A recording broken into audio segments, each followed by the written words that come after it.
Hi, yeah, thanks for introducing me. I'm afraid I've come down with one of your traditional Christmas colds, so forgive me if my voice is not the clearest. But I'm going to be talking about some of the work we've been doing improving our support for Kubernetes in LocalStack. So I'm going to assume a bit of Kubernetes knowledge just vaguely, but maybe just kind of summarize for those who are less familiar. Kubernetes is a way of running containers like Docker containers, but also orchestrating them. So choosing where they run, choosing how they connect to each other. It's very powerful, it's very flexible. It's also got quite a steep learning curve. So one of the reasons we're focusing on this is that we have, through talking to customers, particularly some of our larger customers, they have mentioned a move away from Docker, both as a deployment target and as a local development kind of way of running local stack or local technologies.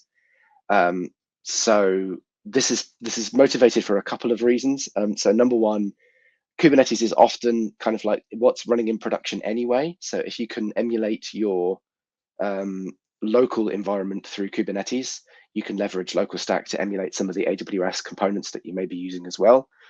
Um, but also there's slightly more less technical reasons. So recently Docker Desktop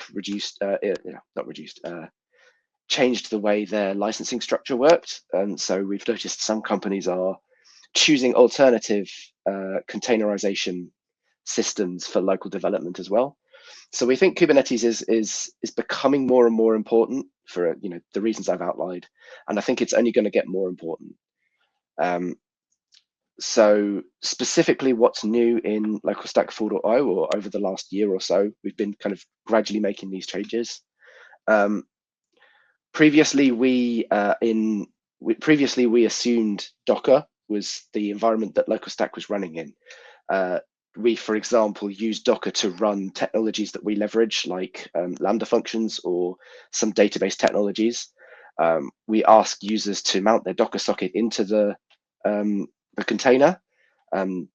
Generally, Docker also has the historical problem that it's running as root or super user on your computer, so it's got access to do anything. So there's a bit of a security issue with Docker running locally as well. But this assumption that Docker is being used for everything is not holding. It is not going to be sufficient going forwards. As I said, larger companies are moving away from Docker in general, moving towards other technologies. So Kubernetes is a really hot topic at the moment. What's new again is specifically some of those technologies where we've assumed Docker is running. We've now had to write specific handling for those situations where, say, Docker is not available or LocalStack is running within a Kubernetes cluster. Part of the changes also are we're focusing on some of the more advanced services. So some of LocalStack will run, or some services in LocalStack will run on Kubernetes just fine. Some of the more simpler services like SNS or SQS, not simple in the kind of service sense, but simple in do they rely on Docker technologies or not? Or a kind of more complex networking, for example, is another place, or even they're fundamentally based on containers. So ECS, for example, is fundamentally based on containers.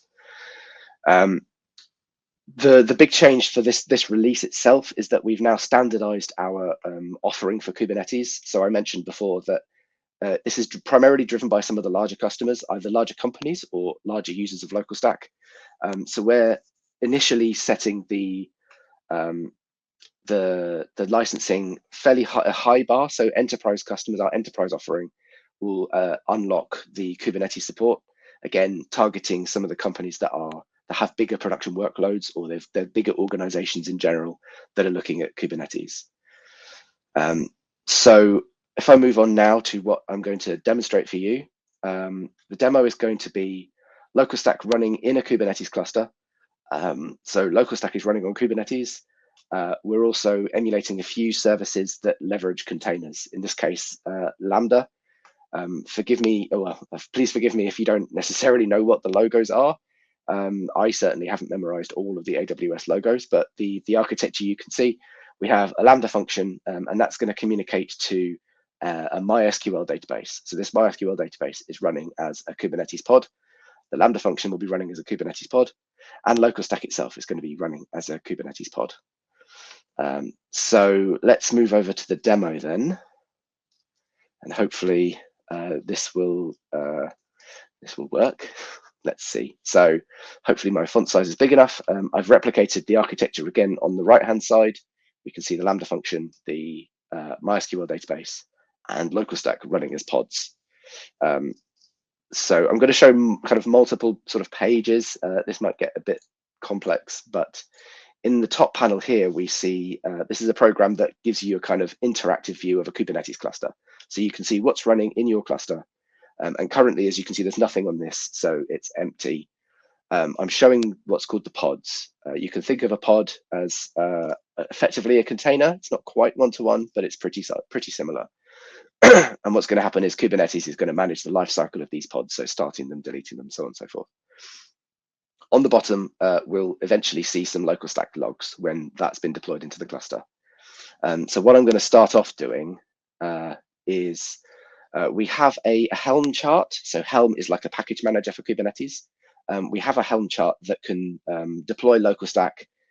It deploys a pod for the actual container itself, and it deploys a few other resources that I won't go into now, but I recommend checking out the Helm chart. It's really useful for getting started. I have a lot of these commands as make targets, so I don't have to make lots of mistakes while demoing this, but I'm going to start off by deploying LocalStack. And what this does is it runs that Helm chart. I can quickly show you what that looks like. So using Helm, we're going to add the Helm repository. Helm is, it's like a package manager again, so you can add different repositories for different sources.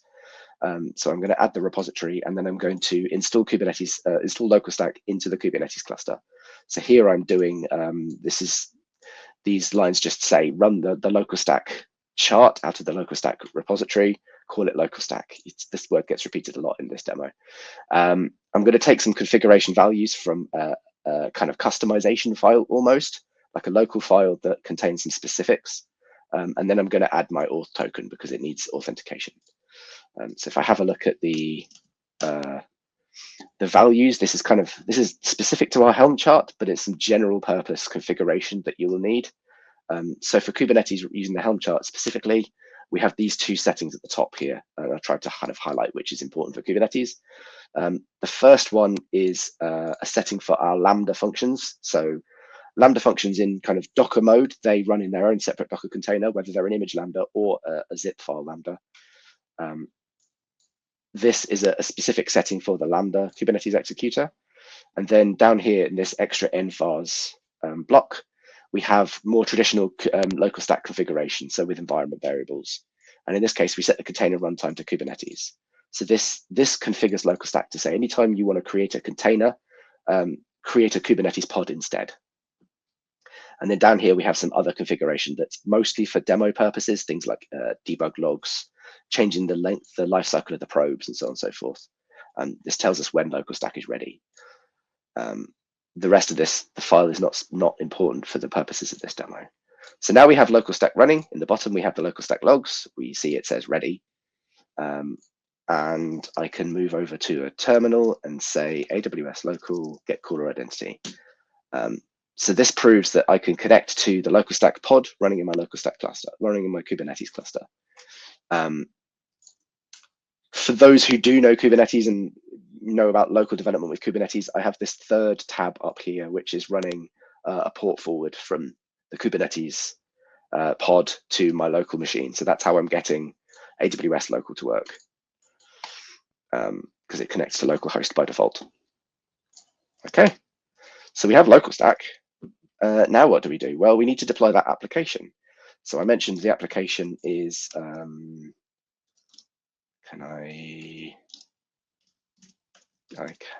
one. The application is, so now we have LocalStack running as a pod. Now we need this, it's very hard to see on the screen, I think, but there's a VPC that contains the Lambda function and the RDS database, MySQL in this case. So I've created this application for demo purposes using Terraform. You can use any way to get your application into LocalStack. Any of our local wrapper tools like CDK local, Terraform local, they will work. This demo happens to be in Terraform. And I can run these commands. So the first make target, just as a reset. So Terraform stores its kind of state of the infrastructure locally in files. I'm just clearing that out because we've created a fresh LocalStack instance. I don't want any confusion with what I might have deployed before. And then I'm using our tflocal command to apply the Terraform stack. This takes a little while, and it's actually, interestingly, not LocalStack that takes the time. It's Terraform has got some configuration. It says, if I'm deploying this resource, don't bother checking it every 2 seconds because it's going to take a while. Come back and wait. Come back and check every 10 seconds and do that 10 times or something like that. So it is going to take a while, but not for LocalStack reasons. I can show you the Terraform configuration. It's fairly straightforward. So the 3 main things I'm deploying are the VPC, a database, an RDS database is running MySQL, and a Lambda function. So the Lambda function gets its database configuration through Terraform variables, in particular, the database instance address. So this is what's returned by LocalStack to say this is the host name you need to connect to, and then the DB instance port, which is the port that we're going to be connecting to as well.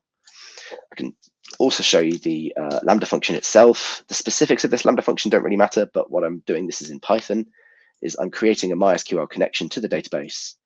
I am creating a temporary table, basically doing some SQL work, but this is just to demonstrate connectivity between the 2 pods. I'm inserting some data, and then I'm going to query for all of the data. So if we go back into the LocalStack logs, we can see some things are being deployed. We are executing some SQL commands. We are now creating the function. So this is configuring LocalStack to run a Lambda function in a pod. And we have apply complete. So this application has now been deployed onto LocalStack. So let's give it a go. So how can we test this? Well, I've shown you that the Lambda function calls in, connects to the SQL database. I have a make command to invoke the Lambda function. I've also made this print what it does. So in SQL terms, it creates this temporary table, it inserts some data into the table, and it selects star from the table. And then the Lambda command itself is just invoke the function. It doesn't take any arguments, and we get back the results. What I think is quite nice about this is that Kubernetes is designed to abstract over infrastructure. So you can have one kind of central view over all of your application code running as containers, regardless of what host they're running on. In this example, I'm just running a single 1-node Minikube cluster, but these pods could be running on separate machines in separate sections of a data center. They could be they'll be taking advantage of all of the Kubernetes configuration and power, specifically to do with networking. So that's the end of my demo. What's next for this project? I would say we haven't got full coverage, so LocalStack is not completely supported on Kubernetes. There are some services, some of the more complex services that we haven't emulated or we haven't added specific Kubernetes support for. I would like to kind of complete the story. So some of the services that we're missing are, for example, EKS, which is a bit of a weird one if you imagine that. So EKS is Amazon's Kubernetes service. So emulating Kubernetes on Kubernetes, it could be quite fun to investigate.